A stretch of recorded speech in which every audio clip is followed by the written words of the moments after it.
नमस्कार दोस्तों एक और तो चुनाव के दौरान मुफ्त की रेवड़ियों यानी फ्रीबीज पर तू झूठा और तू झूठा के वार पलटवार को लेकर प्रधानमंत्री नरेंद्र मोदी और कांग्रेस अध्यक्ष मल्लिकार्जुन खड़गे और दोनों की पार्टियों के बीच घमासान मचा हुआ है। सुप्रीम कोर्ट तक इन मुफ्त की रेवड़ियों यानी तमाम लुभावनी और मुफ्त दिए जाने वाले ऐलान पर सवाल उठा चुका है। लेकिन इन सब के बीच सत्ता हासिल करने के लिए लगता है कि राजनीतिक दलों के पास इसके सिवा कोई भी तरीका नहीं बचा है। झारखंड में केंद्रीय गृह मंत्री अमित शाह ने फिर ऐसी ही रेवड़ियों की पोटली खोली है। इनमें कुछ ऐलान तो ऐसे हैं जिन पर बीजेपी और मोदी सरकार पहले भी कटघरे में आ चुकी है। कुछ ऐलान ऐसे हैं जो कांग्रेस के पुराने ऐलानों जैसे हैं और कुछ ऐलान ऐसे भी हैं जो बीजेपी के सत्ता में आने के आजमाए हुए हथियार हैं। झारखंड में पहले दौर की वोटिंग 13 नवंबर को है, इसीलिए रविवार यानी कल अमित शाह ने बीजेपी का घोषणा पत्र जारी किया। जैसी रेवड़ियों का ऐलान अमित शाह ने झारखंड में किया है, उम्मीद है वैसे ही महाराष्ट्र में भी जल्दी बीजेपी करेगी, क्योंकि 20 नवंबर को महाराष्ट्र में भी वोटिंग है। झारखंड में बीजेपी की बड़ी चुनौती आदिवासी वोट बैंक है।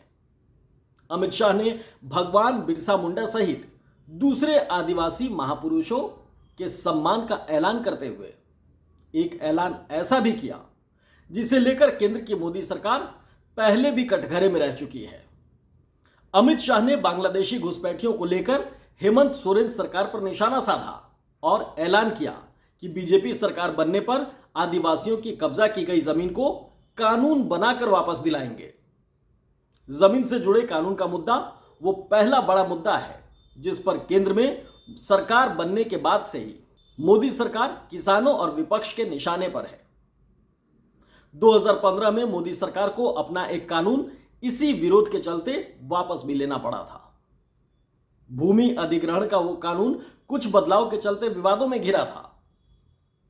मनमोहन सरकार ने साल 2013 में भूमि अधिग्रहण कानून में संशोधन कर किसानों से जमीन लेने पर कंपनी को एक इकाई बनाया था। साथ ही 80% किसानों की सहमति की शर्त रखी थी। लेकिन 2014 में जब मोदी सरकार पहली बार बनी, 2014 में मोदी सरकार ने आते ही इसमें फिर संशोधन कर दिया और एक इकाई में कंपनी होने की बाध्यता खत्म कर दी। साथ ही 80% किसानों की सहमति की बाध्यता भी खत्म कर दी। इसी का उस वक्त पुरजोर विरोध हुआ था। मोदी सरकार पर मनमाने तरीके से कॉरपोरेट के लिए जमीन हथियाने का आरोप लगा, जो आज तक लगता आ रहा है। घोषणा पत्र के ऐलान में कानून बनाकर आदिवासियों को जमीन लौटाने का वादा विपक्ष इसलिए शक की नजर से देख रहा है कि कहीं कानून में ऐसा कोई प्रावधान न जोड़ दिया जाए जिससे कॉरपोरेट को आदिवासी जमीन लेना आसान हो जाए। वैसे झारखंड मुक्ति मोर्चा और कांग्रेस का दावा है कि बीजेपी सत्ता में आएगी ही नहीं। कांग्रेस नेता राहुल गांधी का कहना है कि आदिवासियों को उनकी जमीन का मालिक बनाने वाले कानून कांग्रेस सरकार लेकर आई थी। अमित शाह इस ऐलान के जरिए असल में दो निशाने साधने की कोशिश कर रहे हैं। आदिवासियों को लुभाने के साथ ही वो बांग्लादेशियों के बहाने हिंदुत्व का मुद्दा भी गरमाना चाहते हैं। आदिवासियों के बीच बीजेपी के सामने चुनौती इसलिए भी बढ़ी हुई है क्योंकि कुछ समय पहले ही जमीन के ही एक कथित घोटाले में मुख्यमंत्री हेमंत सोरेन को जेल जाना पड़ा था। याद होगा कुछ वक्त पहले ही। अभी वो लौट कर आए, दोबारा से सत्ता में मुख्यमंत्री बन गए। इसीलिए जब जेल जाना पड़ा था तो हेमंत सोरेन ने आदिवासी अस्मिता से उसे जोड़ दिया। हाईकोर्ट में हेमंत सोरेन पर आरोप सिद्ध नहीं हुए। अब इस मुद्दे पर सोरेन आदिवासियों को अपने साथ जुड़ा मानते हैं। उनका आरोप है कि बीजेपी ने उनके खिलाफ साजिश की है। बीजेपी भी इस नाजुक हालात को समझती है।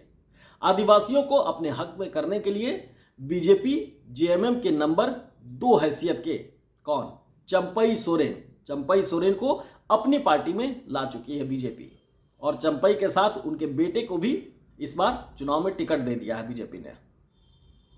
हेमंत सोरेन की भाभी सीता सोरेन को भी बीजेपी अपने पाले में ला चुकी है। यानी आदिवासी वोट बैंक के फ्रंट पर बीजेपी अपनी कमजोर स्थिति जानती है और उसे मजबूत करने के हर पैंतरे को अमल में ला रही है। कानून बनाने का ऐलान भी उसी का हिस्सा है। बीजेपी ने अपने घोषणा पत्र को संकल्प पत्र का नाम दिया है। लोकसभा चुनाव के अल्पमत में आने के बाद से बीजेपी अब गारंटी शब्द से बचती है। लोकसभा चुनाव में बीजेपी का घोषणा पत्र मोदी की गारंटी नाम से जारी हुआ था। क्या हश्र हुआ? और चुनाव में बीजेपी बहुमत से 32 सीट, जी हां 32 सीट पीछे रह गई थी। नरेंद्र मोदी, जेडीयू और टीडीपी समेत कई छोटे दलों के सहयोग से गठबंधन की सरकार इस वक्त चला रहे हैं। शायद बीजेपी को भी यह एहसास है कि गारंटी पर जनता के भरोसे की कोई गारंटी नहीं। बीजेपी ने झारखंड बनने पर 25 साल के मौके पर 25 संकल्प दिए हैं। इनमें कुछ ऐसे हैं दोस्तों जिस पर देश का कोई भी व्यक्ति सवाल कर सकता है, जैसे 500 रुपए में रसोई गैस सिलेंडर। आखिर ये किसी चुनावी राज्य के लिए घोषणा पत्र का हिस्सा क्यों है? देश के हर नागरिक को 500 रुपए में सिलेंडर क्यों नहीं दिया जा सकता?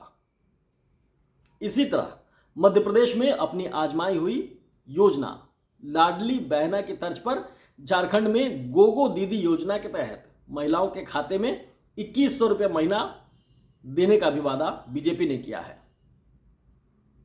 महाराष्ट्र में तो चुनाव से चंद महीना पहले ही ऐसी ही योजना लॉन्च कर दी गई थी। युवाओं के लिए युवा साथी योजना का ऐलान किया गया है, जिसमें हर साल 1 लाख युवाओं को 2000 रुपये महीना भत्ता दिया जाएगा। इसी तरह की योजना की शुरुआत कांग्रेस ने अपने शासनकाल में की थी, जिसे अब दूसरी पार्टियां भी धड़ल्ले से अपना रही हैं। किसी की भी अच्छी योजनाओं को अपनाना और उसे लागू करना कोई गलत भी नहीं है, लेकिन बात सिर्फ 2 बातों पर आकर अटक जाती है दोस्तों।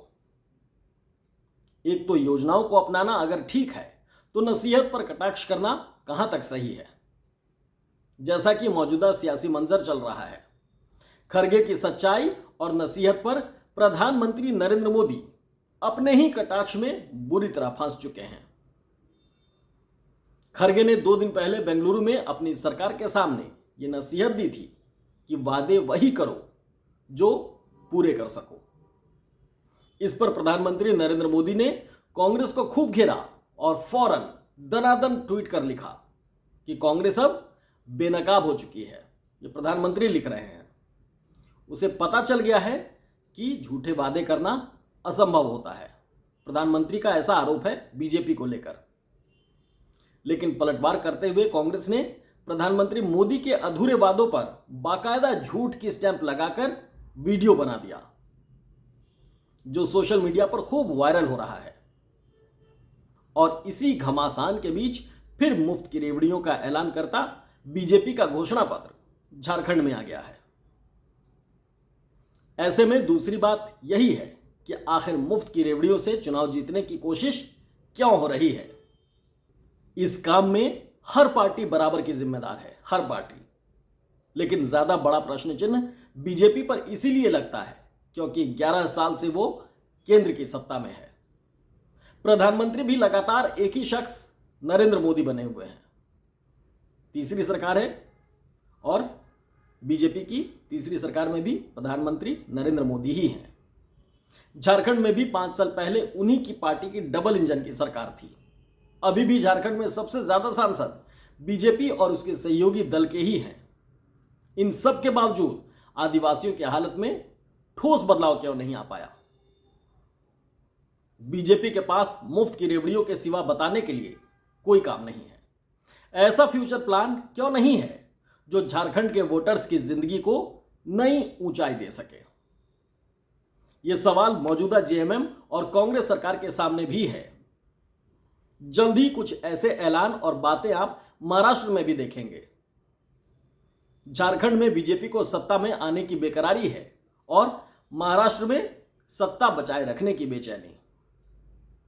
झारखंड को कुदरत ने अनमोल खजाना दिया है, जिस पर बीजेपी की नजर है।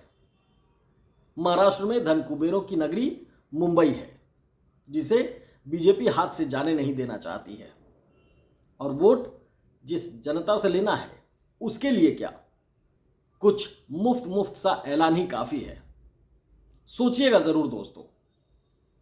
हमारा ये वीडियो आपको कैसा लगा कमेंट बॉक्स में जरूर बताइएगा, और एक्सक्लूसिव खबर को लाइक और सब्सक्राइब जरूर कर दीजिए, ताकि हर एक राजनीतिक खबरों का विश्लेषण आप तक विस्तार से पहुंचता रहे और पूरे विश्लेषण को आप अच्छे से समझ सकें उस वीडियो को में।